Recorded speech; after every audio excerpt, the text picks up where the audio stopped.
Hare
Shivdas स्वामी येळगावकर आणि जीवन पाटील रत्नागिरी.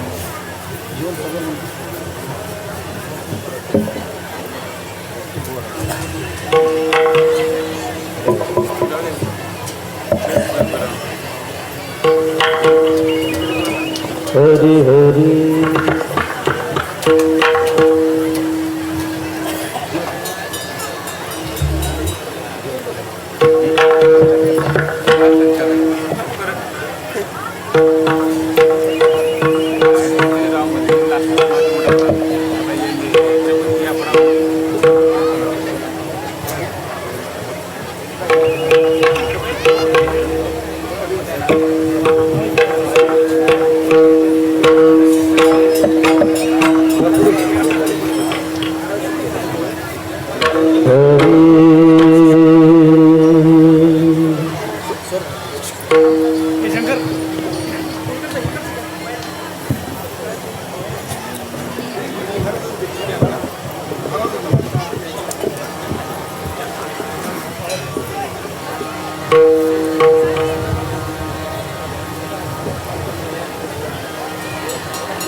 महाराज घ्या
सेवेकरता घेतलेला गुरु संत शिरोमणी तुकाराम महाराजांचा एक अत्यंत महत्त्वाचा असा कार्याच्या प्रसंगाचा अभंग आहे. जगद्गुरु तुकाराम महाराजांचा अभंग आहे.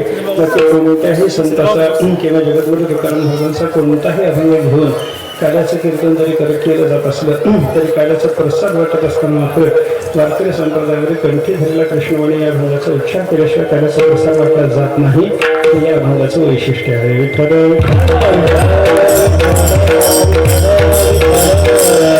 कारण गावामध्ये परमात्म्याची स्थापना झाली, त्याच्यानंतर शिखराची स्थापना झाली.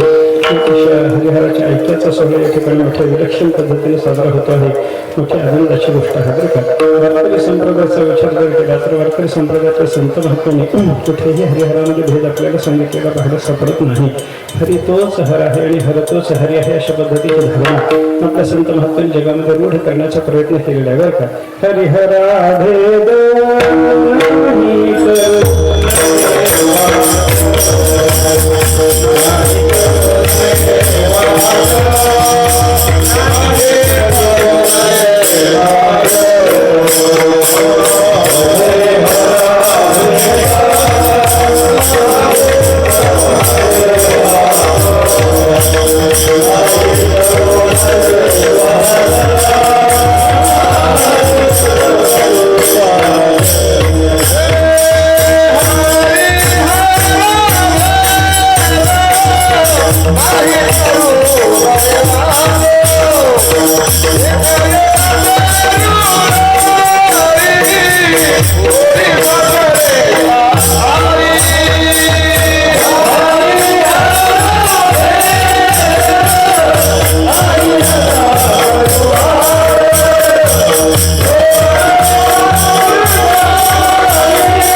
स्पष्ट सांगितलं. त्याच्यामुळे तुम्ही वाद करत बसू नका.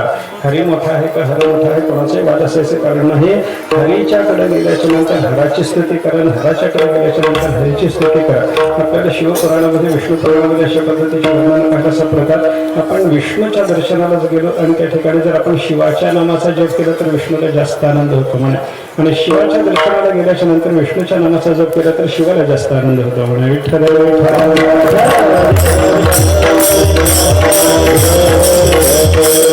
विष्णू मंदिरात जायचं. विष्णूच्या नामाच्या जपाच्या पेक्षा शिवाच्या नामाचा जप जर केला तर विष्णूला आनंद व्हावा. आणि शिवाच्या मंदिरात दर्शनाला जायचं. दर्शन घेताना सर्व डोळ्यासमोर शिव धरायचा आणि शिवाचं दर्शन घेता घेता विष्णूच्या नामाचा जप केला आणि शंकराला आनंद व्हायचा. किती अद्भुत आनंद याच्यामध्ये आपल्याला पाहायला सापडतो. बघा ना तुम्ही. अशा पद्धतीने वारकरी संप्रदायातल्या संत महात्म्याने आपल्याला हरिहराचं ऐक्य सांगितलं. नामदेवांनी तर फार एका अभंगामध्ये गोड वर्णन केलेलं आपल्याला पाहायला सापडतं. नामदेव महाराज म्हणतात तुम्ही भजन करा. कारण वारकरी संप्रदाय भजन प्रधान आहे आणि भजन प्रधान असलेल्या या संप्रदायामध्ये नामदेव महाराजांनी सांगितलं तुम्ही भजन करा. आणि कोणाचं भजन करा? हरीचे करा आणि हराचंही करा म्हणे बरं का. भजन करा रे हरिहरा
सांगत असताना मोठे गोड चिंतन आपल्याला सांगतात. भजन करा रे तेवढानं भजन करा. कोणाचं करा? हरीचे करा, हराचे करा, हरिहरा.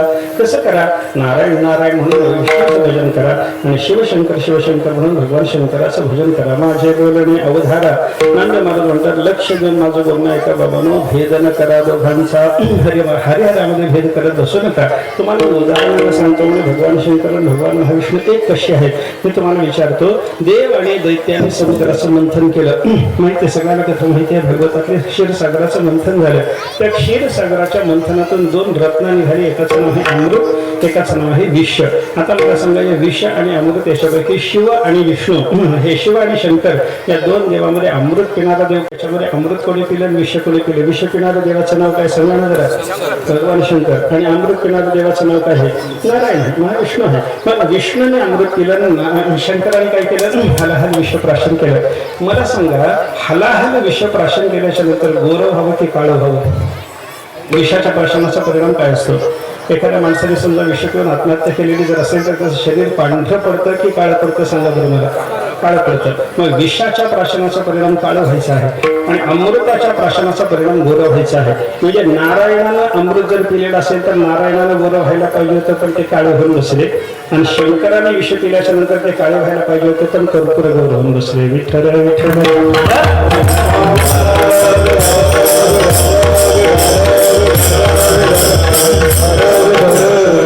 करुणावतारं संसारसारं भुजगेंद्रहारं सदा वसंत हृदयारविंदे भव भवानी सहितं नमामि. हे वर्णन कोणाचं? कर्पूर गौर. कापरासारखं पांढरं पांढरं शरीर कोणाचं झालं? भगवान शंकराचं झालं. आता विष पिऊन पांढरं शरीर होतं का? विषाच्या परिणामानं गोरेपणा येतो का? आणि अमृताच्या परिणामाने काळेपणा येतो का? पण पांडुरंगाचं महाविष्णूचं रूप जर आपण पाहायला लागलं तर श्याम सुंदर कांती घनश्याम सुंदर कांतीचा परमात्मा असं देवाचं वर्णन केलं जातं. म्हणजे अमृत प्यायचं नारायणानं आणि त्याच्यानं गोरेपणा यायचा शंकराला आणि शंकराने विष प्यायचं त्याच्या योगानं काळेपणा यायचा भगवान महाविष्णूला. कसं झालं? एकाला तूप खायचं आणि दुसऱ्याला रूप यायचं. मराठी भाषेमध्ये म्हणतात ना केशानं तूप खाल्लं तर नारायला रूप येत नाही म्हणतात बरं का? केशानं तूप खाल्लं तर नारायला रूप काय येत नाही? केश नारळ वेगळे आहेत म्हणून. पण इथं हरिहराने सेवन केलेल्या पदार्थाचा एकाने सेवन केलेल्या पदार्थाचा दुसऱ्यावर परिणाम व्हायला लागला म्हणजे दोघं एकच आहे.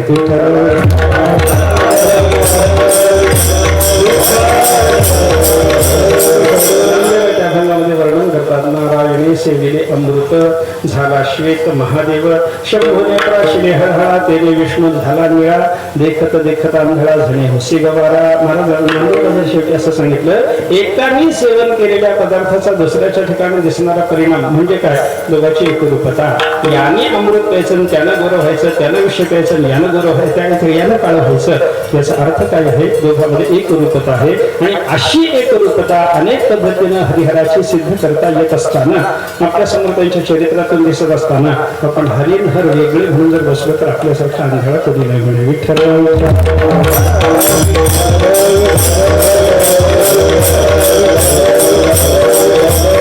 हरिहराशी एकत्र संप्रदायामध्ये प्रतिपादन केलेले आपल्याला पाहायला सापडते. आपल्या दुसऱ्या पद्धतीने विचार केला ना आपला जो आदिनाथ संप्रदायाचा पाहायला सापडतो ना ज्ञानेश्वर भगवानचा संप्रदाय आदिगुरु शंकरा या दोन्ही शिष्य परंपरा बोधाचा ना संसारा झाला जो अनुते ही ज्ञानेश्वर महाराजांची सगळी परंपरा जर आपण पाहायला लागलो तर पहिल्यांदा आदिनाथ, त्याच्यानंतर लक्षेंद्रनाथ, त्याच्यानंतर गोरक्षनाथ, गहिनीनाथ, निवृत्तीनाथ, ज्ञानेश्वर महाराज अशी ही परंपरा चालत आली ना. या सगळ्या परंपरेचा जर विचार केला तर एक शंकर एक विष्णू आहे असे सगळे गुरु शिष्य आपल्याला पाहायला सापडतात. भगवान आदिनाथ म्हणजे भगवान शंकर आहे आणि त्यांच्या पोटी काय त्यांच्या पोटी झालेले दुसरे शिष्य म्हणजे कोण आहे? तो भगवान मत्स्येंद्रनाथ म्हणजे भगवान महाविष्णू आहे. मत्स्येंद्रनाथाचे शिष्य झालेले गोरक्षनाथ पुन्हा शंकर आहे आणि शंकराचे म्हणजे गोरक्षनाथाचे शिष्य असलेले गहिनीनाथ पुन्हा महाविष्णू आहे आणि महाविष्णूचा म्हणजे गहिनीनाथाचा शिष्य असलेले निवृत्तीनाथ सदाशिवाचा अवतार स्वामी निवृत्तीदास आहे पुन्हा पुन्हा ते सदाशिवाचे अवतार झाले आणि सदाशिवाचे अवतार झालेल्या निवृत्तीनाथाचा शिष्य कोण झाला? हो महाविष्णूचा अवतार सखा माझा ज्ञानेश्वर. ही सगळी ज्ञानोबा रायकरांची परंपरा जर आपण पाहिली तर शंकराचा शिष्य विष्णू विष्णूचा शिष्य जर शंकर होत असेल तर त्या दोघा देवात एकरूपत असताना त्यांच्यात भांडत असताना आपण भांडत बसायचे काहीच कारण नाही. विठ्ठल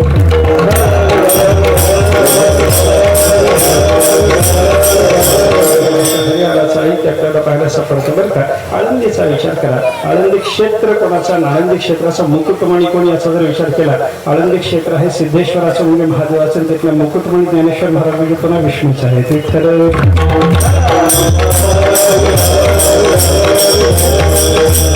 शिवपीठ हे जुनाट ज्ञानाबाई तेथे मुकुट. आळंदी क्षेत्राचं वर्णन करत असताना हे शिवपीठ आहे. ह्या दैवताचे नाव सिद्धेश्वर. आळंदी क्षेत्रामधलं दैवत कोण? सिद्धेश्वर. सिद्धेश्वर म्हणजे भगवान शंकर आहे बरं का.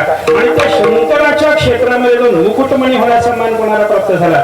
महाविष्णूचा अवतार असलेल्या ज्ञानेश्वर महाराजाला प्राप्त झाला. अर्थ काय आहे? भगवान शंकराच्या क्षेत्रामध्ये महाविष्णूचा अवतार असलेला महात्मा मुकुटमणी होतो, आणि भगवान शंकर त्याला मुकुटमणी म्हणून डोक्यावर धारण करत जर असतील.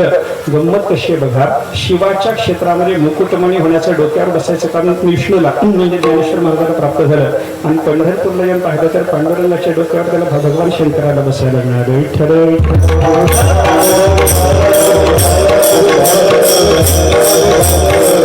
समर्थाने रामदासस्वामींनी मनाच्या श्लोकामध्ये वर्णन करताना असं सांगितलं, विठोने वाहिला विठोने श्री वाहिला देवरा.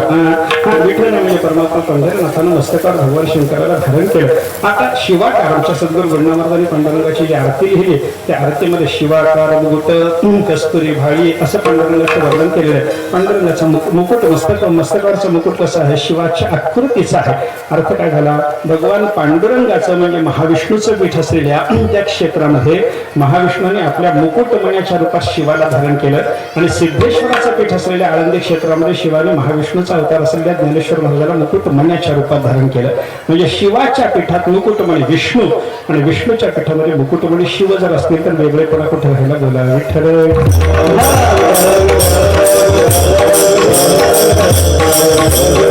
हरिहराचं ऐक्य आहे, आणि हरिहराच्या ऐक्याचा एक विलक्षण सोहळा या क्षेत्रामध्ये व्हायला लागला. मोठी आनंदाची गोष्ट आहे. मस्त काल्याचं कीर्तन. मला सांगा, हे काल्याचं कीर्तन वैष्णवाच्या संप्रदायाचं काल्याचं कीर्तन पण कोणाच्या प्रांगणात व्हायला लागलं? पांडुरंगाच्या की भगवान शंकराच्या प्रांगणात? कोणाच्या प्रांगणात होतं आपल्या काल्याचं कीर्तन? हा सुद्धा ऐक्याचाच सोहळा आहे असं म्हणायला हरकत नाही बरं का. अजून थोडंसं वेगळ्या पद्धतीनं गमतीनं चिंतन जर करायचं झालं तर आज आपल्याकडे असलेल्या गायकाचा वादकाचा विचार करा. गायक कोण आहे तर वादक कोण आहे त्याचा विचार करा. की आत्ता गायलेले जे आमचे शिवलाल स्वामी आहेत किंवा आमचे शंकर पाटील आहेत, हे सगळे कोण आहेत? हे शिवभक्त आहेत. आणि इथं मृदंगाचं वादन करायला कीर्तन करायला आणि आम्ही कोण आहोत? आम्ही वैष्णव आहोत. म्हणजे शिवभक्त आणि वैष्णव यांच्या अपूर्व ऐक्याचा सोहळा इथल्या इथं सुद्धा पाहायला मिळतो. बाकी सगळे सोडून द्या. मी माझं स्वतःचं सांगू का तुम्हाला गमतीनं? माझं नाव काय आहे? माझं नाव काय? कोणाला तरी माहीत असेल तर सांगा की सर. माझं नाव काय आहे? माझं नाव आहे चंद्रशेखर, आणि मी विष्णूचा भक्त की शिवाचा भक्त याचा जर विचार केला तर मी विष्णू भक्त वारकरी आहे. म्हणजे विष्णू भक्त, आणि विष्णू भक्ताचं नाव कोणाचं ठेवलं गेलं तर शंकराचं ठेवलं गेलं.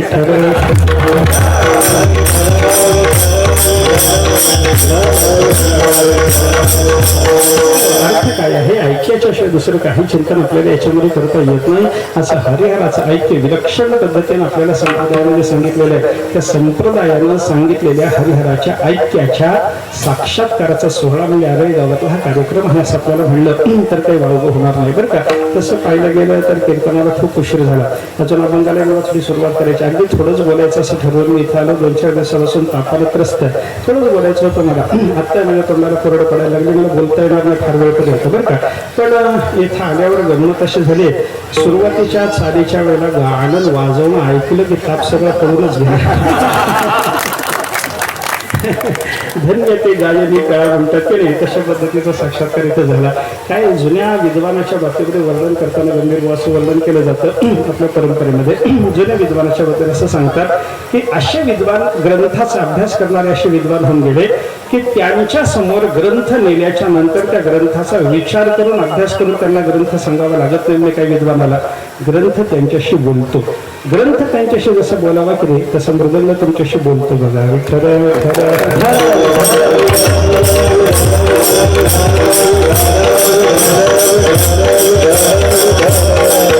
आपल्याला अनेक उदाहरणं त्याच्याकरता सांगू शकतो बरं का. ते शहनाई वादन जे बिस्मिल्ला खान होते की नाही, ते बिस्मिल्ला खानला एक संस्कृतमधला संगीताचा ग्रंथ मिळाला बरं का. त्यांच्या चरित्रात असलेली गोष्ट ही परंपरेने सांगितली जाणारी कथा आहे बरं का. त्यांना तो ग्रंथ मिळाला. आता संगीताचा ग्रंथ संस्कृतमधला बिस्मिल्ला खानच्या हातात आल्याच्या नंतर त्यांनी तो वाचून पाहण्याचा प्रयत्न केला. त्यांना काही समजेना. भाषा संस्कृत आहे, भाषा संस्कृत आहे म्हणून त्यांनी काय केलं, काही संस्कृत विद्वानाला गाठायचा प्रयत्न केला. त्या विद्वानाने सांगितलं आम्हाला संस्कृत कळतं पण संगीत कळत नाही, म्हणजे त्याच्यामुळे समजून सांगता येत नाही. बोल कशी झाली, ज्याला संस्कृत करतं त्याला संगीत येतं आणि ज्याला संगीत येतं त्याला संस्कृती येत नाही. मग ग्रंथ कोणी समजावून सांगायचा. तेव्हा त्यांना कोणीतरी विद्वान लोकांना भेटता त्यांना स्वामी करपात्रीजीचं नाव कोणीतरी सांगितलं. तुम्ही जाऊन करपात्रीजी स्वामींना भेटा, त्यांच्याशी ग्रंथ बोलतो आणि ते तुम्हाला हा ग्रंथ समजावून सांगू शकतील. करपात्रीजी स्वामीच्याकडे बिस्मिल्ला खान गेले. त्यांनी तो ग्रंथ त्यांच्या समोर ठेवला आणि ग्रंथ हातात आल्याबरोबर करपात्रीजी स्वामींनी एखाद्या उत्तम संगीत जाणणाऱ्या माणसाप्रमाणे तो ग्रंथ समजावून सांगायला सुरुवात केली.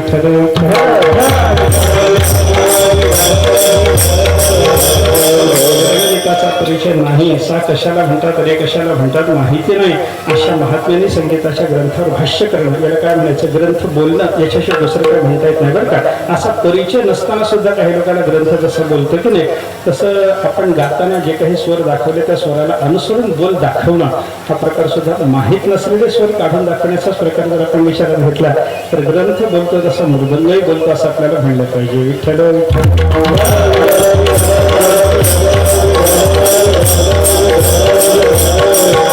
विलक्षण आहे, शहरिहाराच्या ऐक्याचं आहे, आलेली सगळीच्या सगळी गुणवान मंडळी मोठं विलक्षण आहे. अशा अवस्थेमध्ये थोडंसं चिंतन करण्याचा, आता आपण अभंगाकडे वळून थोडंसं चिंतन करण्याचा प्रयत्न करू बरं का. जगद्गुरु तुकाराम महाराजांनी या अभंगातून स्वतःचं चरित्र सांगितलं असं म्हणायला हरकत नाही बरं का.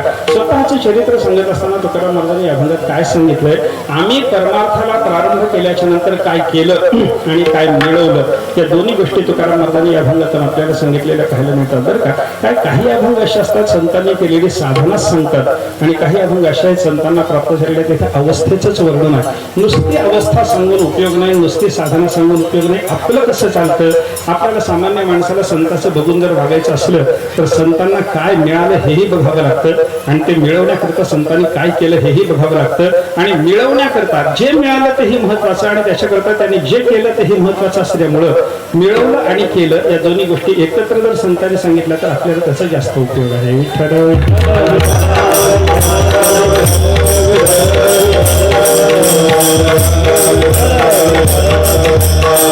संतांचं जीवन पाहूनच आपल्याला आपलं जीवन घडवायचं असतं हा विचार लक्षात घ्या. साधू पुरुष कसे वागले, साधू पुरुष कसे जगले, संत महात्म्यांनी काय केलं, संतांनी काय मिळवलं, सगळ्या गोष्टी महत्वाच्या आहेत बरं का. संतांनी मिळवलं ते महत्वाचं आहे म्हणून संतांनी त्या मिळवण्याच्या करता जे केलं ते सुद्धा महत्वाचं आहे. साधनाचं महत्व नुसतं साधन मोठं आहे म्हणून ठरत नाही. ऐका, साधनाचं महत्व साध्यावर अवलंबून असतं. आपल्याला जे प्राप्त व्हायला लागलं ते किती मोठं आहे याच्यावर त्याच्या प्राप्तीकरता केलेल्या साधनाचं महत्व अवलंबून आहे बरं का. नाहीतर साधन खूप मोठं केलं, साधनाचे कष्ट मोठे, असं खूप कष्ट उपसून साधन केलं पण नुसतं कष्टाला केलेलं साधन त्याच्यातून अल्पसं फल प्राप्त झालं त्या साधनाला किंमत नाही. मराठी भाषेमध्ये म्हणतात बघा, डोंगर पोखरून उंदीर काढला म्हणतात. डोंगर पोखरून उंदीर काढणं म्हणजे काय, डोंगर पोखरण्यासारखं कठीण साधन करायचं फल मात्र उंदराएवढं लहान मिळवायचं.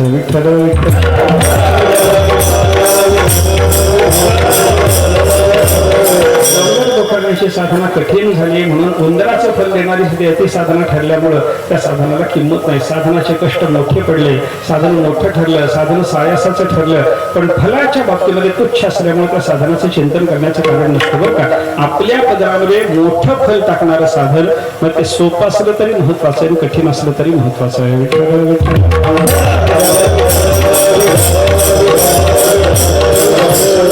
प्राप्त झालेल्या ब्रह्मरूपतेचा विचार जर केला तर त्यांना ब्रह्मरूपता मिळाली म्हणजे शेवटचं फळ मिळालं, त्याला परम प्रयोजन म्हणतात. त्या फलाच्या पलीकडे फलाचा विचार नाही. संतांना जे मिळालं त्याच्या पलीकडे आता काही मिळवायचं शिल्लक राहिलेलं नाही. असं परमपद त्या संतांनी प्राप्त करून घेतलं आणि परमपदाच्या प्राप्तीकरता संत महात्मे कधी सोपी तर कधी कठीण साधना करतात. सोपी साधना करतात म्हणजे भक्तीची करतात आणि कठीण साधना करतात म्हणजे ज्ञानाची करतात. पण त्या दोन्ही साधनातून मोक्ष मिळवत असल्यामुळे ज्ञानाची कठीण साधना असली तरी महत्वाची आणि भक्तीची सोपी साधना असली तरी महत्वाचीच आहे. विठ्ठल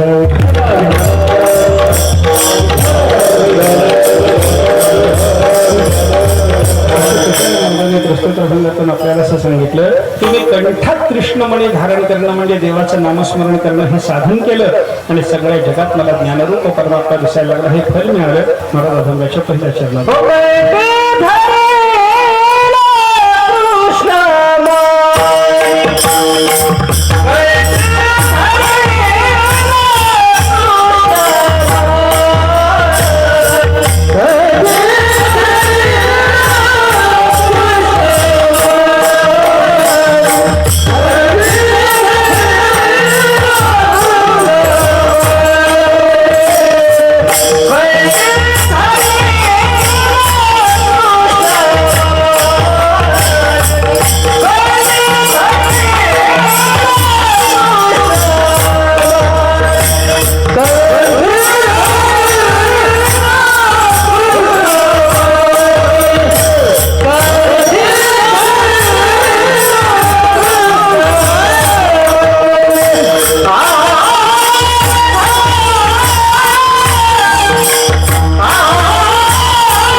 कंठी धरिला कृष्णाने अवघाजनी प्रकाशात बघा साधन संतांना भगवान सांगितलं कंठात कृष्णमणी धारण केला हे साधन केलं कृष्णमणी धारण करणं शब्दाचा अर्थ काय करायचा कृष्णमणी शब्दाचा शब्दशः अर्थ बघा कृष्ण शब्दाचा अर्थ आहे काळा आणि मणी कृष्णमणी म्हणजे काळा मणी गळ्यात असल्याशिवाय सुवासिनीच्या कंठाला शोभाच नसते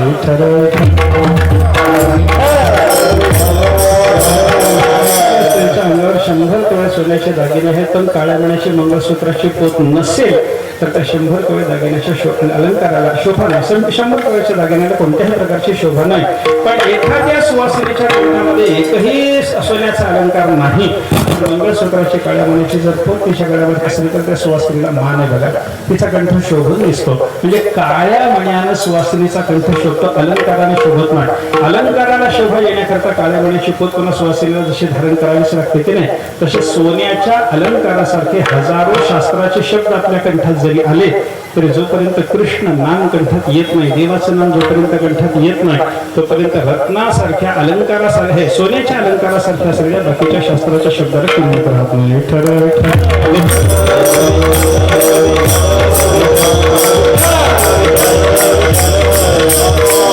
कृष्ण म्हणजे भगवंताच्या नामाचं महत्व शास्त्रकारांनी आपल्याला सांगितलेलं पाहायला सापडतं बरं का सगळ्या शास्त्राचे शब्द जेव्हा सकळ शास्त्राचा सराव म्हणण्यासारखा सगळ्या शास्त्राचा अभ्यास झाला मुखातून एखाद्या माणसाच्या सगळे शास्त्र यायला लागली सकळ शास्त्रे स्वयंभे मुखे ज्ञानेश्वर महाराजांनी वर्णन केल्याप्रमाणे सगळे शास्त्र त्याच्या तोंडातून आपोआप बाहेर पडायला लागली एवढी योग्यता जरी आलेली असली तरी त्या सगळ्या शास्त्राच्या मुखातून बाहेर पडण्याच्या जोडीला त्याच्या कंठामध्ये भगवंताचं नाम असलं तर त्या शास्त्र बोलण्याला शोभा आहे विठ्ठल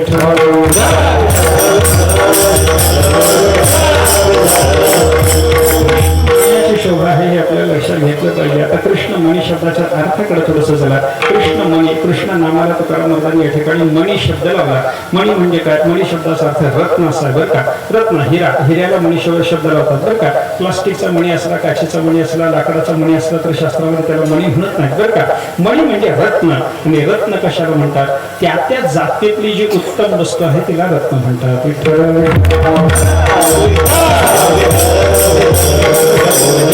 जातो यदुत्कृष्टम तद्रत्नम इति कथ्यते. रत्नाची परिभाषा शास्त्रकारांनी सांगितलेली आहे. त्या जातीतली उत्तम वस्तू असली की तिला रत्न म्हणा.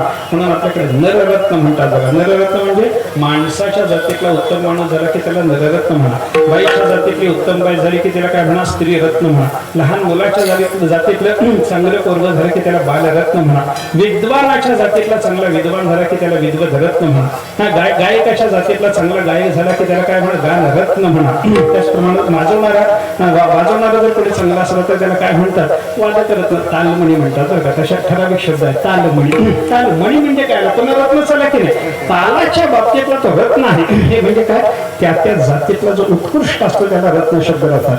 समुद्र मंथनातून निघालेल्या 14 रत्नामध्ये अमृत रत्नच आहे आणि विषाला हे रत्नच म्हणले. त्याचं कारण काय, मारून टाकणाऱ्याची जेवढी जात आहे त्याच्यात ते समुद्र मंथनातून निघालेले विष उत्तम आहे आणि जिवंत ठेवणाऱ्याची जी जात आहे त्याच्यामध्ये ते अमृत उत्तम आहे. म्हणून दोघांना रत्न म्हणायचं.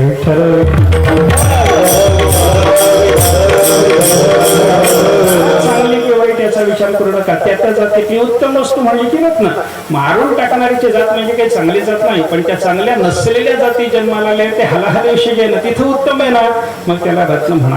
अमृत संजीवक असलेल्या सगळ्या पदार्थामध्ये उत्तम आहे ना, म्हणून त्याला रत्न म्हणा. ही सगळी रत्नाची परिभाषा जरी असली तरी संतांच्या दृष्टीने जगातल्या बाकीच्या रत्नाला काही किंमत नाही. साधू पुरुषाच्या दृष्टीने 3च रत्न आपल्याला पाहायला सापडतात. एक परमात्मा रत्न आहे, परमात्म्याचं नाम रत्न आहे आणि संत महात्मा रत्न आहे.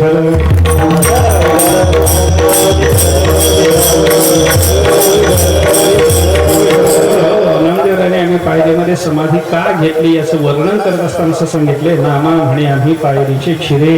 आम्ही पायरीचे चिरे झालो कशा करता, संत रूपी हिऱ्याने आमच्यावर पाय द्यावा म्हणून. संत पाय हिरे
म्हणूनच आम्ही पायरीचे चेहरे झालेले आहोत असं नामदेवाला जर वर्णन करत असतील तर संतांना नामदेव महाराजांनी हिरा म्हणलं, रत्न म्हणलं ही गोष्ट लक्षात घ्या. संताला जसा हिरा म्हणतात त्याप्रमाणे देवाला सुद्धा हिरा म्हणतात बरं का.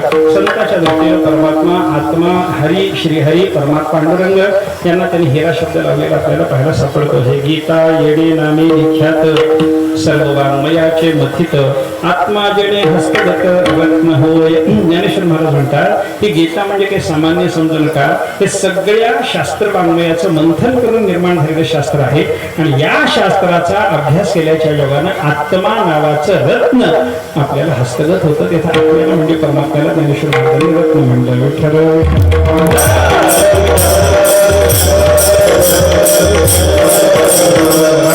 मारुतीच्या मुखातले शब्द आहेत. मला दुसरं रत्न माहिती नाही म्हणे. कौसल्या मातेच्या उदरातून जन्माला आलेलं रामचंद्र प्रभू एवढं एकच रत्न मी जाणतो. रामरत्न हे जननी कौसल्या गर्भसंभवम. कौसल्याच्या गर्भातून जन्मलेल्या राम नावाचं रत्न एवढंच रत्न माहितीये. अर्थ काय झाला, संतांच्या दृष्टीनं देव रत्न, संत रत्न आणि भगवंताच्या नामाला सुद्धा संत महात्म्याने रत्न शब्द लावलेला अनेक ठिकाणी आपल्याला पाहायला सापडतो बरं का. भगवंताचं नाम रत्न आहे. राम रामाईक लाल. लाल म्हणजे रत्न. परमात्म्याचं नाम रत्न आहे, हिऱ्यासारखं आहे, मूल्यवान आहे. असं मूल्यवान असलेलं भगवंताचं नाम, रत्न असलेलं परमात्म्याचं नाम. आता भगवंताच्या नामाला या ठिकाणी कृष्ण मणी असा शब्द जर ज्ञातकारांनी अर्जाने वापरला. कृष्ण म्हणजे भगवंताचं नाम मणी आहे, रत्न आहे. रत्न म्हणजे काय, अमूल्य आहे, त्याची किंमत आपल्याला करता येत नाही अशा पद्धतीचं भगवंताचं नाव आहे. सार वस्तू आहे बरं का. अत्यंत महत्वाची मूल्यवान वस्तू म्हणजे सार वस्तू आहे. मग काय भगवंताच्या नामाची साररूपता सांगत